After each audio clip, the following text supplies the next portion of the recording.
Let's talk about charging kids with murder. There's a story of a 10-year-old boy in New Mexico who is charged with first-degree murder for allegedly killing his dad. And the case is raising a lot of questions about how do you prosecute a 10-year-old who is now 14, this happened back in August of 2009, who killed someone. And the story is that in New Mexico, police officers responded to a 911 call that was made by a 10-year-old boy. And the 10-year-old boy said on the 911 call, "I shot my dad."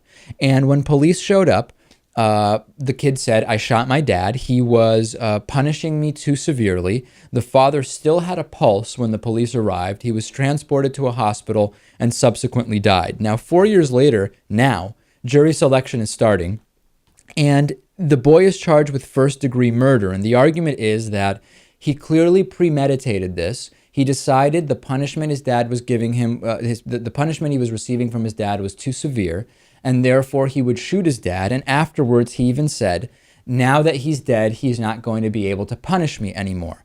The argument from his defense attorney is that this is the youngest child in history in New Mexico to be charged with first-degree murder, that he was 10 years old and he simply could not know what he was doing. And while he understood that shooting someone leads to death, or could lead to death, that to say that he understood the scope and magnitude of what he was doing is completely outside of medical consensus and logical consensus. Your reaction, Lewis, to charging a 10-year-old with first-degree murder? Tough call, really tough call. On one hand, I think that this could be a really stupid child that wasn't even aware that this might kill his dad. But on the other hand, if it was, you could be dealing with someone who could end up killing many, many people later in life, and should be handled with caution. Well, I got one email about this saying, listen, he was old enough to put together a plan. He was old enough to execute the plan. And then he even showed glee in the fact that he succeeded with that plan.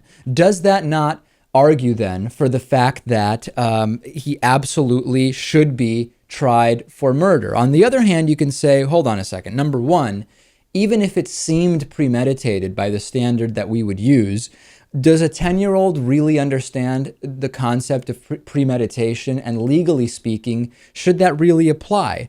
And number two, why and how did this kid have access to that shotgun that he used to kill his father? Did irresponsible gun ownership on the part of the father himself lead to this boy even being able to shoot his father? I don't know the answer to this. My instinct is that first-degree premeditated murder to a 10-year-old who accessed a shotgun somehow, we don't know how, is probably not the right way to go. On today's bonus show, excellent stories on today's bonus show. How do you get the bonus show? davidpakman.com/membership. What is the bonus show? After this show ends, there's another show that we do for our subscribers, for our membership. Lewis actually hosts and produces that.